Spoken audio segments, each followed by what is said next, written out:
Ah, meus ouvintes, se me dais licença, começo por dizer quem sou. Não para vanglória, mas para localização. Fui chamado Aristócles ao nascer, mas conhecereis meu nome como Platão. Fui discípulo de Sócrates, e depois de sua morte, me tornei autor de diálogos que buscavam preservar sua voz, seu método, sua alma. Vivi em Atenas, caminhei pelas ruas da polis, ouvi discursos de sofistas, assisti à decadência da democracia e meditei longamente sobre o destino da justiça, da virtude e da verdade. Falo convosco agora não como quem habita este tempo, mas como quem o observa à distância, com olhos que já viram nascer e morrer impérios, mas que nunca deixaram de buscar o bem. Antes de mim e antes de Sócrates, os homens voltavam seus olhos ao céu. Era o cosmo, o grande livro da verdade. Ali, entre as estrelas e os ventos, entre os trovões e as marés, acreditava-se residir o princípio de tudo. Tales dizia que tudo era água. Anaxímenes afirmava ser o ar. Heráclito via o fogo como substância de todas as mudanças. Empédocles falava de 4 raízes. Demócrito via átomos em movimento no vazio. Cada qual, à sua maneira, desejava compreender a natureza, encontrar o fundamento do mundo e explicar a diversidade com uma unidade oculta. Eram os primeiros filósofos, os amigos do saber, e buscavam compreender o real por suas causas primeiras. E, em parte, estavam certos, pois há beleza, há ordem, há mistério no mundo. Mas a mim, e sobretudo a meu mestre Sócrates, algo inquietava. Que adianta conhecer os movimentos dos planetas se não compreendemos os movimentos da alma? Que utilidade há em medir os ciclos do mundo se tropeçamos nos próprios impulsos? De que vale saber de onde tudo vem, se não sabemos para onde vamos como homens, como cidadãos, como seres éticos? A filosofia, então, precisou converter o olhar.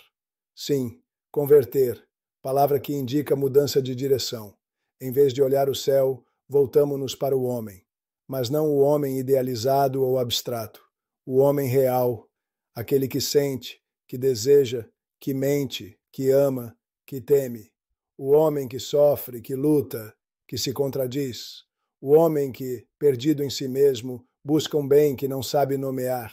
Esse homem passou a ser nosso novo campo de investigação.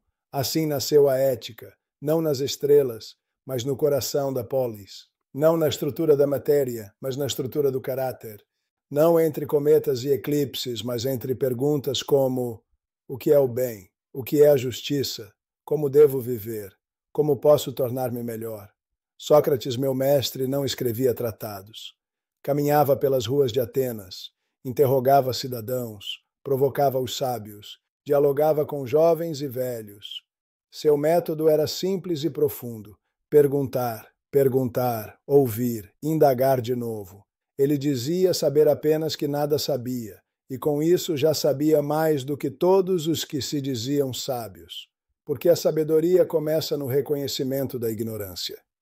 Ele não buscava respostas prontas, buscava desestabilizar as falsas certezas. Era como uma parteira que ajudava os outros a darem à luz ideias que já estavam dentro deles. Chamava isso de maiêutica, arte de fazer nascer. Mas às vezes o parto era difícil, doloroso, pois muitos preferem a aparência da sabedoria à sua conquista real. E quando Sócrates os colocava diante do próprio vazio, muitos o odiavam. Mas eu, que vi e ouvi, que admirei e anotei, compreendi que ali estava o nascimento de uma nova filosofia. Uma filosofia que não busca apenas o que é, mas o que deve ser, que não investiga apenas a verdade do mundo, mas o valor das ações, que não se contenta com o saber, mas exige transformação. A virtude para nós não é um talento natural, é um saber. E como todo saber pode ser ensinado, cultivado, praticado. Mas não se trata de um saber técnico, como o do oleiro ou do carpinteiro. É um saber do que é o bem, do que é justo, do que é nobre. E, sobretudo, do que convém à alma para que ela seja harmônica, ordenada, bela. Muitos acreditam que erramos por malícia, que o ladrão rouba porque é perverso, que o mentiroso mente porque é mau, Mas Sócrates ensinava, e eu sustento: ninguém erra voluntariamente. Todo erro nasce de ignorância. O homem age mal porque crê que aquilo lhe trará algum bem. O tirano oprime porque julga que o poder é o maior bem. O avarento acumula porque pensa que a riqueza o fará seguro. Mas, se vissem o verdadeiro bem, como se vê o sol ao meio-dia, não escolheriam outra coisa. Por isso, a tarefa da filosofia ética é mostrar o que é o bem, torná-lo visível, iluminar os caminhos da alma, educar o olhar, refinar os afetos, ordenar os desejos. E isso, meus caros, exige tempo, prática, disciplina e, sobretudo, amor ao saber, à filosofia. A alma humana é, para mim, composta de 3 partes: a razão que busca a verdade, o ânimo ou ímpeto, que se move pela honra e pela força, e o desejo que anseia pelos prazeres. Quando essas 3 partes estão em harmonia, quando a razão governa, o ímpeto a apoia e o desejo obedece, então temos justiça na alma. Mas quando o desejo domina, ou quando o ânimo se rebela contra a razão, temos tirania interior. E o tirano, como o digo na República, é o homem mais infeliz de todos, escravo de seus impulsos, incapaz de paz. Assim como na alma há ordem ou desordem, também na cidade há justiça ou corrupção. A cidade é um espelho da alma, e a alma um reflexo da cidade. Por isso, nenhuma política será justa se os homens que a compõem forem desordenados. E nenhuma ética será suficiente se não tocar também a vida pública. A ética, então, é também fundamento da política. Não há cidade justa sem homens justos. Mas a justiça não é apenas uma regra externa, uma lei imposta. É uma harmonia interna. É cada parte fazendo o que lhe é próprio. É a razão governando, o ânimo sustentando, o desejo sendo guiado. É a convivência dos opostos em unidade. É o equilíbrio dinâmico da alma e da polis. Fui muitas vezes mal compreendido. Disseram que eu idealizava um mundo impossível, que fugia da realidade. Mas eu apenas apontava que, sem uma ideia do bem, tudo se fragmenta. Sem um fim superior, a técnica vira manipulação, a política vira dominação, a arte vira espetáculo vazio, a retórica vira engano. O bem é o sol da alma, e tudo o que vemos, só vemos por causa de sua luz. Na minha alegoria da caverna, descrevo homens acorrentados olhando sombras projetadas numa parede. Para eles, aquelas sombras são a realidade, mas um dia um deles se liberta. Sobe para fora da caverna, vê a luz, vê o mundo verdadeiro, e ao retornar para contar aos outros é ridicularizado.